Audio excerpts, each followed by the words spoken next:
External infrastructure নিয়ে, বাবা বাড়িঘর তো যেন ভেঙে না পড়ে, সেই নিয়ে ওনারা কি করতে পারেন দেখি। সিদ্ধার্থদা কি করেছেন আমরা সবাই জানি, আমাদের সকলের ভীষণ প্রিয় ব্যক্তিত্ব। সিদ্ধার্থদা বলুন। এই ইনফ্রাস্ট্রাকচার প্রজেক্টটা কিন্তু অনেকদিন ধরে পেন্ডিং ছিল, কারণ ফান্ডিং এর ব্যাপার আছে। আর তারপরে যখন এই কাজটা হাতে নেওয়া হলো, দেখা গেল যে সাউথ সিটির ইতিহাসে এত বড় ম্যাসিভ প্রজেক্ট আগে কখনো হয়নি। তো একটা বিরাট চ্যালেঞ্জিং অ্যাসাইনমেন্ট ছিল। আমি শুরুতে একটুখানি হেজিটেট করছিলাম। তো আমার একজন আছে, একজন আবার কি বলবো, আর ছোট ভাই বলতে পারি, বন্ধু বলতে পারি, দেবাশিস ঘোষ। ওকে আমি ফোন করে বললাম, হ্যাঁ আমাকে এই কাজটা দেওয়া হচ্ছে, তুমি থাকবে আমার সঙ্গে? বললো হ্যাঁ। আমি তখন নিলাম কাজ।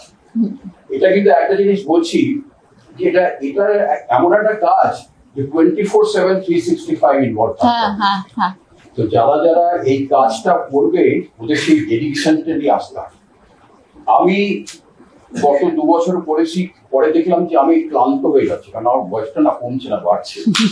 1 নম্বর। 2 নম্বরটা হচ্ছে বয়সের সঙ্গে সঙ্গে স্বাস্থ্যটা ইয়ে হয়, সেই জন্য এই আগামী বছরগুলোতে আমি অতটা ইনভলভ হতে পারবো না। তো আমি চাইছি এই দায়িত্বটা দেবাশিসকে দেওয়া হোক। আর আমরা একটা সুন্দর টিম তৈরি করেছিলাম, ওই টিমে আমাদের এখানে অনেকেই আছেন, আমাদের এখানে উপস্থিত আছেন। আমার মনে হয় তারা এই পুরো জিনিসটাকে আরো এগিয়ে নিতে পারবেন। কি বলতে পারবেন দেবাশিস, তোমার কি বক্তব্য? নমস্কার, আমি দেবাশিস বাসু, টাওয়ার 128 এ থাকি। আমি এখানে 12 বছর এর উপর আছি, ফ্ল্যাট নিয়েছি আরো বেশি দিন হয়েছে। তো গত 2 বছর যাবৎ সিদ্ধার্থদার নেতৃত্বেই আমরা এখানে ইনফ্রাস্ট্রাকচারের কাজ করেছি, ইন্টারনাল আর এক্সটার্নাল। ইন্টারনালে মোটামুটি 80% to 85% কাজ অলরেডি হয়ে গেছে, আর সামান্য কিছু কাজ বাকি আছে।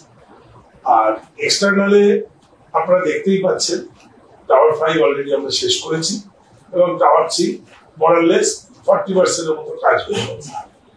যদি আমরা আসি তাহলে অবশ্যই এই কাজটা আমরা এগিয়ে নিয়ে যাব, এবং আশা করি এটা আগামী 2 বছরের ভেতরে পুরো কাজটাকে শেষ করব। আমার সাথে সাথে সত্যি গেছে, সত্যি ইন্টারনালে টাওয়ার 3টা অনেকটা হেল্প করেছে, আমি বলবো সত্যি। না, আমি একটা প্রশ্ন করব, সেটা হচ্ছে যে আপনি আসুন বা অন্য কেউ আসুক, যে আসবে সেই কাজটা এগিয়ে নিয়ে যেতে পারবে, তাই না? তাহলে আপনি আসলেই কেন কাজটা এগিয়ে যাবে? এরকম আপনি কি এমন করেছেন বা কি এমন করতে পারেন? আচ্ছা বলুন। এটা একটা অভিজ্ঞতা থাকে, ওকে, একটা 2 বছর একটা অভিজ্ঞতা হয়। আর দেবাশিসের যেহেতু ও নিজের একটা ব্যবসা বাণিজ্য চালায়, আমি ওকে দেখলাম গত 2 বছরে হ্যান্ড ডাউন এক্সপেরিয়েন্স করে আছে না, অ্যাবসলিউটলি। এই জিনিসটার জন্য আমি চাই যে ওই যেন নিজে, এখন আমি এই কন্টিনিউটিটা মাঝখানে এরকম অবস্থা হয়েছিল যে কাজ বন্ধ হওয়ার মতো, সেই সব জায়গায় মানে কন্ট্রাক্টর যে সমস্যাগুলো ছিল সেই সমস্যাগুলো দেবাশিস এগিয়ে এসে সলভ করে। হ্যাঁ, এইটা আমি জানি, এই জায়গাটা দেবাশিস এত স্ট্রং। হ্যাঁ, কন্ট্রাক্টরের সমস্যা হচ্ছে ও করে দিয়েছে, মানে হি ওয়েন্ট বিয়ন্ড হিজ।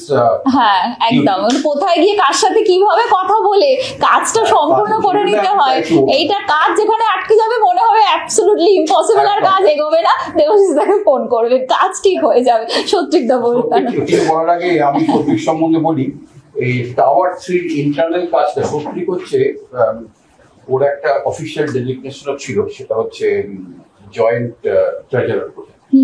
কিন্তু ও নিজে থেকে একটা দায়িত্ব নিয়েছিল যে টাওয়ার 3 যা সমস্যাগুলো আছে ওগুলো আমি দেখব। ওই একটা জিনিসের জন্য টাওয়ার 3 ও আর নারায়ণ ছিল, দুজনে মিলে টাওয়ার 3টাকে একেবারে নিজের সম্পত্তির মতো করে ওরা নার্চার করেছে, দেখাশোনা করছে। আমাদের কাজের উপর থেকে একটা বড় লোড কমিয়ে দিয়েছে। এক্স্যাক্টলি, আমি চাই যে ও এখনো কন্টিনিউ করবে এই প্রজেক্টটা। হ্যাঁ, সৌত্রিক ভট্টাচার্য, টাওয়ার 329 আমি অনেকবারই বোর্ডে এসেছি, বিভিন্ন পোস্ট হোল্ড করেছি, মিউটেশন, ট্রেজারার, এবারে তো ইন্টারনাল এক্সটার্নালে ইনফ্রাতে সিদ্ধার্থদা দেবাশিসকে যতটা হেল্প করার করেছি। আর ও মোয়াজ বললো না যে এক্সট্রা কি করেছো, 5 বছর ধরে একটা বোর্ড টাওয়ার 4-এর একটা অংশ কাজ করে উঠতে পারেনি। হ্যাটস অফ টু দেবাশিস, ওই একমাত্র পেরেছে ওই লোকগুলোকে রাজি করিয়ে ওই কোণে গন্ডোলা ঝুলিয়ে কাজটা চালু করেছে।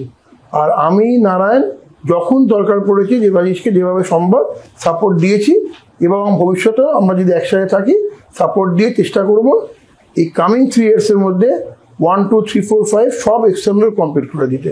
ইন্টারনাল তো হয়েই গেছে। Thank you.